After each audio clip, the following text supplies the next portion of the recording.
If you had to describe yourself, what would you say you are? I just want to go build important things and win. That's it. I feel like I can rule the world. I know I could be what I want to. I put my all in it like no days off. On the road, We're live with Brett Adcock. I wanted to start off with something crisp. You told me this story, and this is something that's fascinating about you, which is about your ability to learn. So I think, I don't want to butcher the story, but you said something like, I was reading old, research papers, and you found that, I think in the 70s, NASA came up with this amazing thing, and you cold called or cold emailed NASA, and you're like, can you actually show me this device? Is that story right? Yeah, it's pretty close. This is like the first time I've talked about this publicly. So sorry for context. I have been kind of following what's happening at K through 12 schools in the US as it relates to school shootings.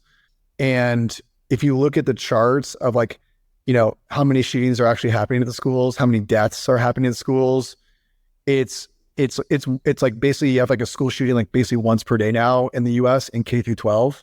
That's true. Is that true? That's insane. That's insane. We're like, I think it was like over 200 people last year were like either shot or wounded or killed in the US at K through 12. And a third of those are all in elementary. And the chart, if you look like a line graph of the chart, it's just like exponential. It's we like 5x'd in 2018, kind of almost like year over year, and then we like took another 3x move. So we basically 10x'd the number of school shootings over the last 7 years or so, decade, and it's just getting worse and worse.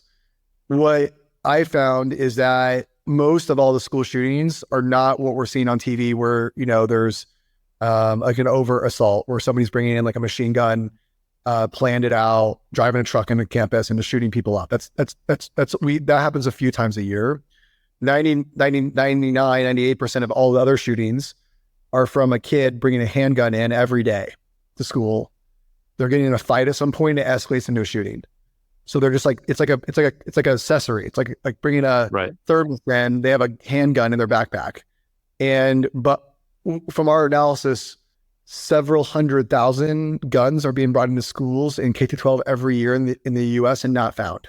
And then a small fraction of those that we see now in the statistics are basically getting in like bullied or getting in a fight and they're shooting somebody on school campus. So one of my hobbies, I love reading like research papers and papers in general. And the way I think you solve this is you need to be able to see the guns. I think gun control is something I'm interested in and passionate about, but I think it's not going to fix all school shootings forever. There was last year was 70 knife stabbings in K-12 schools. So even if you halted guns, there's still knife stabbings happening here. So we need to see the weapons. So I was reading, I came across a research paper from NASA's Jet Propulsion Lab where they were doing work where they were trying to detect bomb vests and weapons underneath garments and clothes and jackets for Afghanistan and Iraq. And they developed some really interesting weapons imaging technology. And I flew to JPL, NASA's Jet Propulsion Lab in Pasadena, and I was talking to the guy that ran it. Did you just cold email him or something? Oh yeah, cold called him for sure. Yeah. And what did you say? Oh, I said, hey, I need to learn more about this. I read your paper. Can we have a conversation? Most people in general will get on the phone with you at this point. If you're passionate about some work they did for years and years that they're no longer doing, somebody's going to take a phone call. I think most people could knock on that door and get that person to react. I don't think that's a hard thing to do. Called him and I flew in, and the high level was that they developed a high frequency radar. So similar your Wi-Fi or phone, it lies in electromagnetic spectrum. So radio waves basically that were really high frequency. So think about your phone or Wi-Fi, but really souped up to a much higher frequency level. And they were able to start penetrating clothing and start imaging or building or reconstructing images of what's happening inside of bags, underneath clothing and stuff. And if you read the research papers, you look at it, it's like a airport security airport security, but you can do it 50 meters away, and you can do it like a camera, and you can take almost camera frame rate images which means you could just like point this at an interest of a school in this example, and you can see every gun and knife and bomb, and it doesn't need to be metallic. It doesn't need metal. It could be plastic. It could be any material. Is it radio waves? It's radio waves. Is that dangerous? If you have ionized electromagnetic waves, like you would see like an X-ray, yes. These are non-ionizing rays, like almost like your cell phone and Wi-Fi. So these are not. Yeah, I mean, listen, they worked on it for years and years, and I think at the end of it was like 2013 or so. So it was like when I got there, I was like, we were talking and chatting, and didn't even think to ask to see the machine. And at the end of the conversation, he's like, "Do you want to come see it?" And I'm like, "Of course." And we like walk down like 4 flights of stairs to the basement. He, takes the cover off. It's dusty. It's like a huge like compact computer at the bottom, and all this old stuff, like all the electronics and all the systems and stuff are like very dated. He turns it on and demos for me. We have like a mannequin with a gun underneath the shirt, and he shows me it. And it was unbelievable. It was like a camera picture of the gun. But then we also had with radio frequency, we get a 3D reconstruction. So you're almost getting like a camera point cloud of the product. Was this before you were going to do Figure, where you're like, this is like my number 1 or number 2 or number 3 idea or something like that? This was a while ago, and I've been mostly curious about the space. And then what happened from like 2018 to now is we've seen like a 5x spike in the number of school shootings. So like the charter school shootings is like looking like NVIDIA stock price. Well, we talk about an MFM. We talk about one chart businesses where you see some crazy chart and you're like, oh, well, there's like an opportunity. And it's like, well, there's a tidal wave. If you just sort of catch that wave and you aren't even that good, like the market's like pulling it out of you. Like everyone just wants this thing. Yeah. And so that was like your kind of one chart, where it's like, oh, well, this is obvious. Somebody came in to Figure at one point in 2023. It was an investor, and he was looking at solutions for school shootings, like just coincidentally. And they were basically at the time looking at a startup that was using like CCTVs, like basically the cameras that are as a school to find guns. The problem is like all the guns are hidden. So whenever you like brandish a weapon or pull it out and wave it around, you're at a point where like a second later you're shooting it. So you can't stop the shootings. You can just get more prepared about how to get there faster. Maybe get to the right location. Maybe stop, like save some lives if the shooting lasts for a long period of time. You're not stopping weapons from getting into school. You're not theoretically even stopping real shootings. So I was telling him about my experience here, and the guy like looked me dead in the face, and he's like, "Listen, as somebody who has kids, like, how are you not like trying this and seeing if you can make this really work?"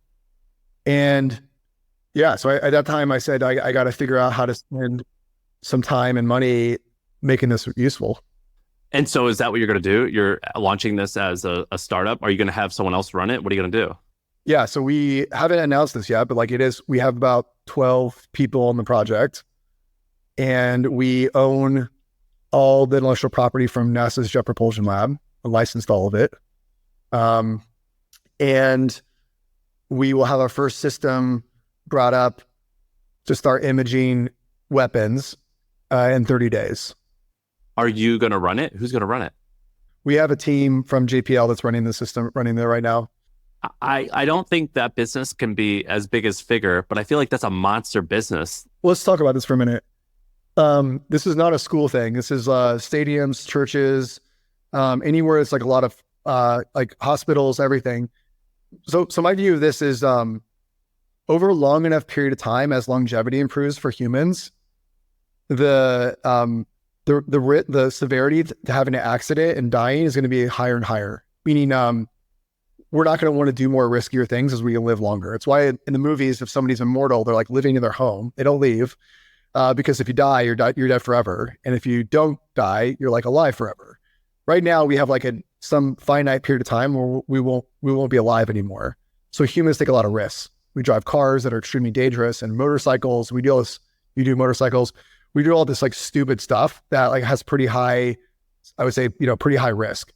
But if you were going to live forever, like you wouldn't be doing that stuff. I would say over a long enough period of time, I don't think you'll really move through the world without imaging systems like this for safety. You're really good at like telling a story. So you did this before when I've hung out with you about humanoids and robots, and you just like, you tell these stories that are so grand I just get bought into, and I'm like, well, that makes perfect sense. But you do it at a much larger scale. So you went with like the longevity angle, which is like, well, we're going to live much. I mean, that's just such like a challenging way to think for a lot of people, myself included. And it's just such an easy, like when I hear that pitch, I think, yeah, of course, that makes wonderful sense. And it makes me think going big and having these grand visions is almost easier than doing the alternative of something smaller. Do you know what I mean? It's 100% easier. You can hire better people because they're more ambitious and they're interested in working on harder things. They're generally larger. It could be larger outcomes. We're talking about like, building like new industries that maybe never have been built before with huge TAMs. Investors want like very high risk reward trades where they can make, 50, 100 times of their money. Most investments from VCs fail. So they really need like the 100 bagger in their portfolio. Big grand things offer that risk reward opportunity for investors. I have this philosophy that I think harder things are easier. And I think, it really depends what industry and what market you're going into, but relatively speaking, I think there's some truth in that. Yeah, because Vettery was, you sold Vettery for $100 million. That's a big outcome. That's a big outcome for virtually everyone. They're like, that's a life-changing thing. But it doesn't have an inspirational angle to it necessarily. I mean, no, I think like, listen, outside of spending time with loved ones, we're at work most of our lives as humans. Most people don't like where they work. If you've ever looked for a job, it's like the worst process. We talk about bad products. Looking for a job is embarrassing. It's like soul crushing. So what we tried to do at Vettery is like, if we can get all the world's employers together with all the candidates in the world, we can use AI to make matches at scale and find the best opportunity for you with machine learning. And if you can solve that, you could put people in much better places for employment, much happier places, like they can find jobs they really love. Yeah, I mean, I would have pitched it as a sick job board, and you just totally like make it to be some really inspirational thing. But that, even as good as you are at pitching that pales in comparison to, I think, to like when you pitch this X-ray machine, whatever you're going to call it. And so it's cool to see like this evolution, though, even though you're actually quite good at pitching something like Vettery. And I, again, buy into it. What's the name of this thing going to be? Yeah, the name is Cover, COVER. And what's your philosophy on names? I think names need. I think people. I have a certain philosophy towards it, but I think I really like names that are at the very basic level are really easy to say and spell and pronounce. And I think most company names like violate one of those first three rules. Most names are just like too hard to spell and remember and pronounce in my mind. And yeah, I really want something that over time we can build like a real iconic brand in the space. And that just takes a lot of time, I would say there too. But the branding around the name and the way you think about the icon, the font, everything for me is like this, like almost like when you build a house, you take a really good foundation and pour a lot of concrete. It's that concrete, it's that foundation. And you do it in the early days, hopefully you do it right. I've definitely done it wrong before, done name changes before.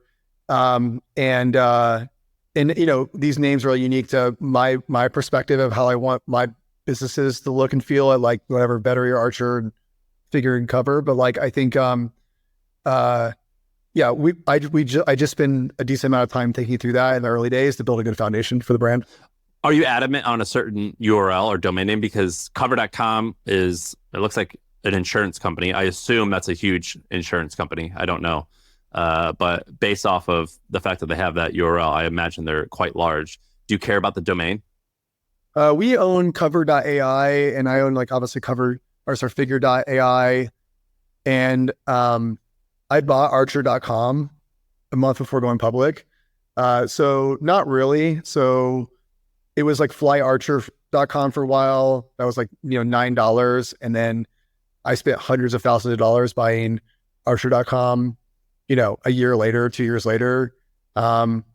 We bought figure.ai for $100,000. And then we bought Cover for a few tens of thousands of dollars. So I want to own the .coms or .ais in these cases, if possible. I know you don't care about money, but when you are pitching to investors, when you're thinking about how big cover is going to be, what's your pitch? We're not pitching to investors now. I'm just funding it. It's more like a passion project, to be honest. The pitches are going to be really unique because if we end up raising capital outside, I don't know. There might be a path where we never raise capital here. There's also a path where the technology is just very difficult. So hopefully we make it work.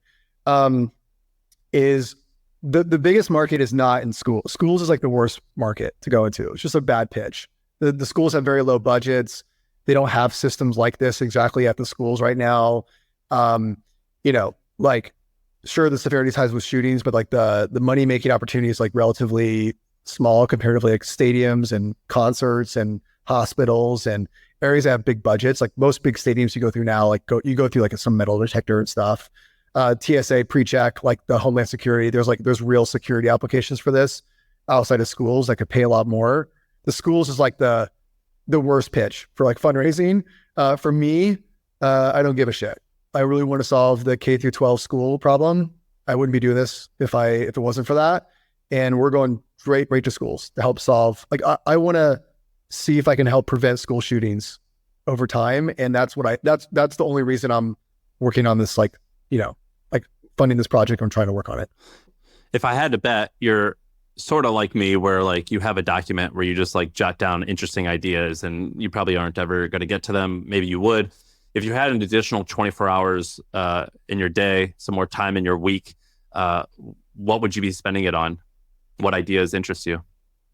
I think a few things. I think there's areas on like genetics I'm interested in a bit that when I have time, I'm doing a lot of research. I think there's areas of like electric supersonic that are really interesting. I'm really interested in supersonics travel, and I'm really interested in electric. And there's areas of my experience at, building eVTOL aircraft that I'm like pretty excited about. I have like a couple of like ideas about how to design an aircraft that could like work through these very divergent like parts of the mission, very like high altitudes and high speeds. I really like the industry of like synthetic foods. There's been a lot of like controversy recently. Is a synthetic meat, is that like impossible? Or is that like the people who are like literally growing like a cow, like they're growing meat that you can eat? It's not impossible. So those are all plant-based. You're basically taking, these are like cultured cells. You're growing real meats in a lab. Why does that interest you? Does that interest you because you're an animal lover? Does it interest you because cows create a lot of pollution? Where does the interest come from? It seems super unnecessary to like raise animals and butcher them and eat them. It just seems like super, like for many reasons. Like if you could choose to eat a steak and it was just as good as a steak you have today, and it is real steak, like real muscle tissue and fats, and it wasn't come from a cow, and it came from a lab, but it had all the same, same chemical properties. What would you say? Well, I think that I'm a little bit an early adopter on weird things, and I would say that sounds awesome. I'm in. You understand how that's weird for like your average person. Like, dude, do you remember when we were kids? Do you remember when green ketchup came out? I remember eating green ketchup and I was like, I know this is the exact same thing, but for some reason, because it looks different, I don't even want to touch it. Yeah, but like TV and radio and lights and electricity, those were all weird for folks at some point. Like those were all just like... Yeah, it takes time. Cars were weird, right? Like everybody's like, why would you have a car when you have a horse? Like all of these are just like really radical in the moment. Yeah. But like if we think about the civilization 1,000 years from now, we've been around for like thousands of years. If you think 10,000 more years and we're on Mars and the moon, you're going to be having cows and bubbles on Mars and then butchering that. Like we're not having room for that. Like it just seems unrealistic. I don't think you understand how unique some of the things you think are.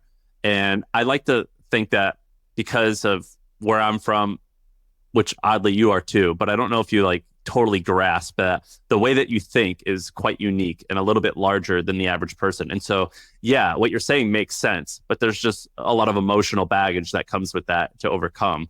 But I do agree with you. I think that interests you, or that interests me as well. And I would do it. If you had to describe yourself as an entrepreneur in one word, what would you say you are? What word best describes your philosophy? I don't know. I don't really reflect like that too often. I just want to go build important things and win. That's it. What percentage of your philosophy is based on winning versus the excitement of making stuff? All of it's winning. I don't want to do something exciting in a lab that doesn't have the ability to have commercial applications and build a big business that has implications for the masses. Like that's just, I'm not a research scientist. Like I don't have passion for that. I like thinking about how we've evolved as species the last even several hundred years, and how technology has been probably the biggest lever arm for our consciousness and understanding of the world. And the only way to really do that is on a mass level. Electricity in a lab that wasn't brought to all of civilization is marginally helpful, marginally, but the orders of magnitudes improvements we've had in humanity have come from releasing that to the world as an ubiquitous utility. And for me, winning is the most important thing here, because, let's call it we have a certain finite time to say, to do this kind of stuff. At some point we'll be just too old or incapable of doing it, and it's on to the next generation.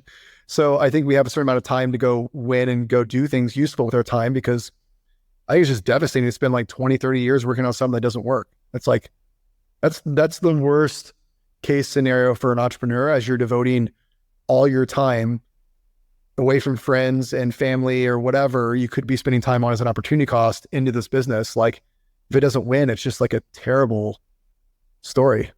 Yeah, I think that when I talk to people who are just starting stuff, that's often what I'll say is the biggest issue is that you spend 10 years on this and it's just a mediocre thing. It's better for it to suck right away. Agreed. I actually do all these calls sometimes with early entrepreneurs that are just getting going. And I'm so intense about the idea and the direction and the whys. And they're just yeah, I whatever. How do we hire? I can get the first engineer in here. I need to raise a safe note. How do I do that? I was just dude, if I had a reverse time, I would spend a month on these questions. And they, most early guys just don't want to hear it. They want to get moving and go build. And I think, we've talked about this here last time I was on MFM. I kind of fell into veterinary, and I really built Archer and Figure with a lot of purpose and intent. It's the one thing I would pass down to the newer generation that's coming up building stuff. We have a choice on what to go build. What's your criteria that you tell them is your checklist for if something is worth my time? You can't just get the one thing right. You just can't get the idea right, or the commercial plan right, or the fundraising. You can easily fundraise this because it's a hot topic and get that right. I think it's really about, you have to build this, you call it a business plan or something, but you have to come up with this idea of how you're actually going to get this thing done in the face of 95% of all companies that go try to do this and start a plan failing. And I would say it's not just about the idea and how you're going to execute it and how you're going to balance moving fast and for slower and product quality, and what you're going to build as feature sets first or later, and who you're going to be your first clients, the enterprise, or the SMBs, and how are you going to actually get distribution?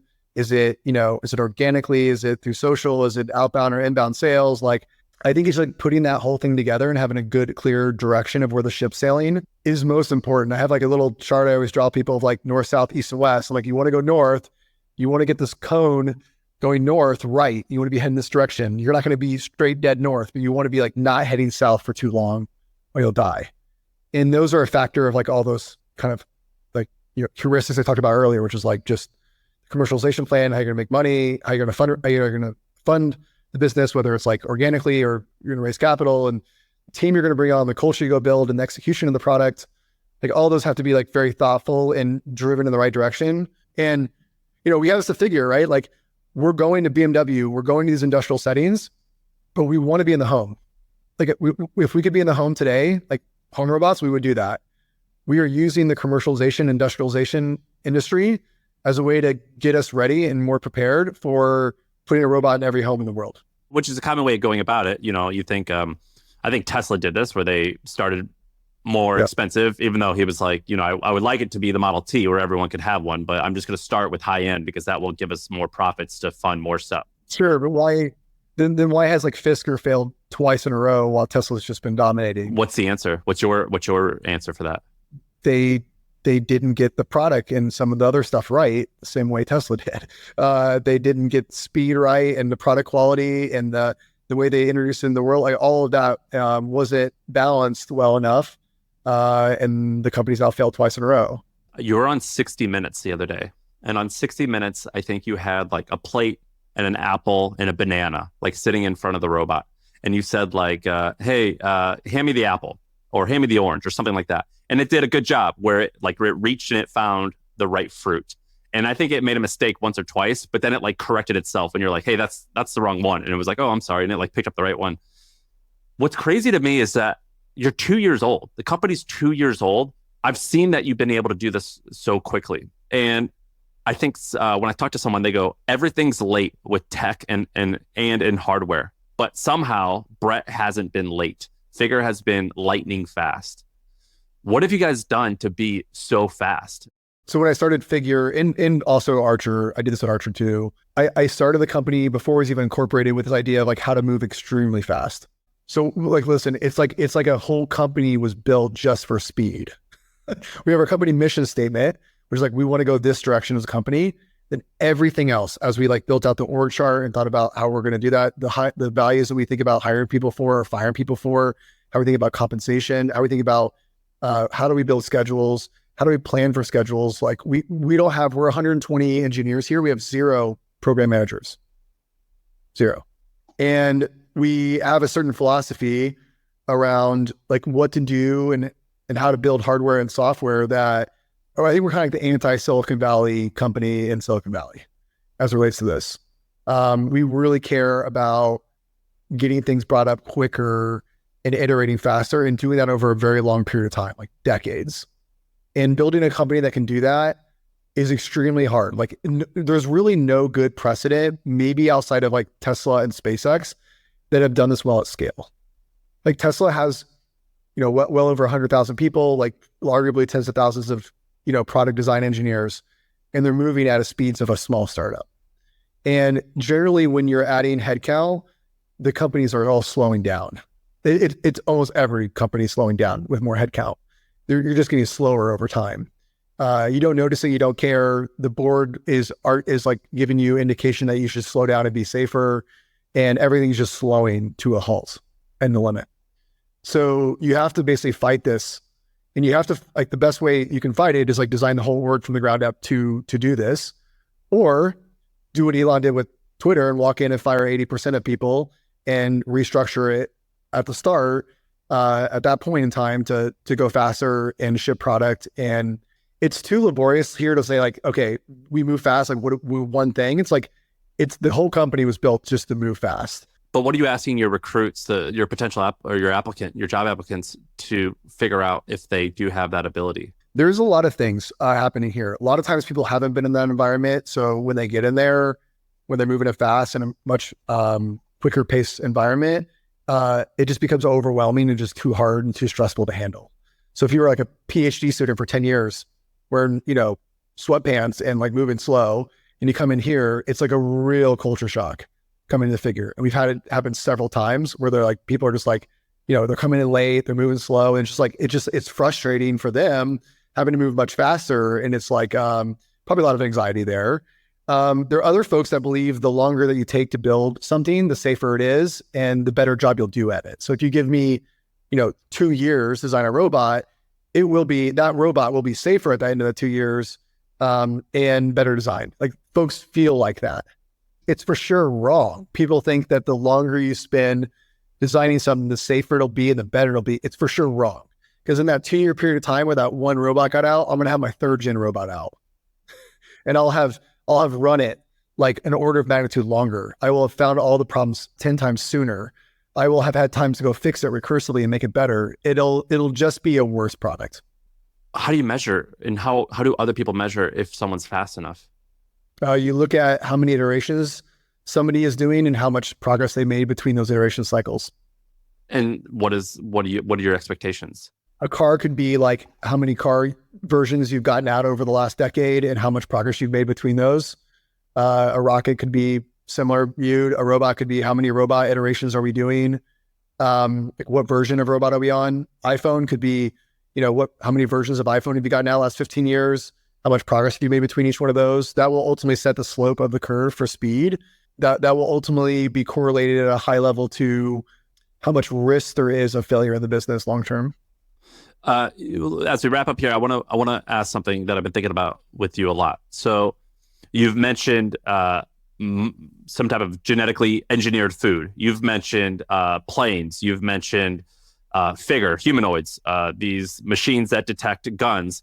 You have like a pretty wide range of knowledge, but unlike a lot of people who have a wide range of knowledge, I've been to your home. I've seen like textbooks at your house on a variety of topics, and you have a really unique way of learning. You're basically like a human AI. Do you have a framework for learning new things? Learning stuff is always like really challenging for me. I think like I have to first, I think everything like a tree, I have to first build this like trunk of like first order understanding about the topic before I can ever comprehend and remember the limbs and the leaves. And so I have to have like a really fundamentally sound understanding of the tree trunk as I look at certain topics. Where do you turn to for that? You just got to find this stuff, whether it's Wikipedia, papers, like Google searches, you can use GPT-4. Like, can you clearly communicate this topic, whether it's an engineering topic or not, to a 12-year-old sitting on a bar stool? And most people can't do that. It's like the skill that most people can't do.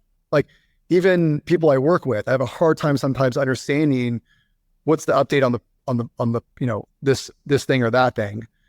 And it's a skill. Like you have to learn how to do that. Same way of like understanding something. It's a skill to really boil things down and really truly understand the basic characterization of what's really happening. Some of the smartest people I know are also the most clear worded folks about a topic. That's a really good insight. And it probably comes because you're an outsider that got into this stuff when you're older.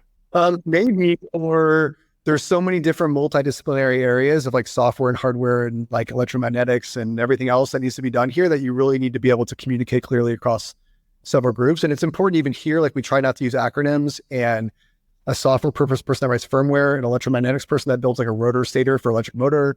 Like those folks don't understand those other disciplines generally. So they need to communicate with each other as well. And they can't be using inside baseball terms, electromagnetic work, when like a firmware engineer hasn't spent any time on like, stator and rotor design for electric motors. So like, I think this topic of being able to like communicate really well and understand things really well is just like super important. You have like a pretty strong outlook on life. It seems like you have strong beliefs on what you want the outcome of your life to be, how you want to spend your time. Which people who you've read about has had the biggest influence on that philosophy or influenced you the most? I think there's been like really great entrepreneurs over time to show a path that this all can be done. Like Steve Jobs, Elon Musk, these guys are the best at what they do, have been able to show the world like really incredible things can be done on the back of like persistence and focus. And I think it's just like really incredible. Like every time I watch like a SpaceX launch or hold an Apple product in my hands, I mean, every company in the world has started out as a startup at some point. So I think it's just, I don't know. I think it's very energizing to think that, somebody with enough willpower can actually go out and do really incredible things for the world. And I think that gives me energy every day. I wake up and says, even if here figure, we haven't done really anything noteworthy to date over 2 years. It's been interesting. We have robots and stuff, but people have built robots. We need to go out now and like prove that we can actually ship really high quality product, which is going to take us, several more years from here. But like, that's just like a really exciting challenge for us now. And it's really hard. And everybody that's attempted that, at least in humanoid robotics, commercially has failed in history. So, but that should be doable. And there are people that have gone over this hump in other industries of other very difficult things, maybe less difficult or more difficult here in history. And that should be very energizing for us here at Figure and other entrepreneurs out there trying to do hard things. You're the man. I have this joke. I'm like, cornrows are cool, but not for me. And that's kind of how I feel about the way you think, where I'm like, I don't know if I can do what you do, but I am really excited and happy that people like you exist. So thank you for doing everything you're doing. I feel great after talking to you. Yeah, thanks for having me on.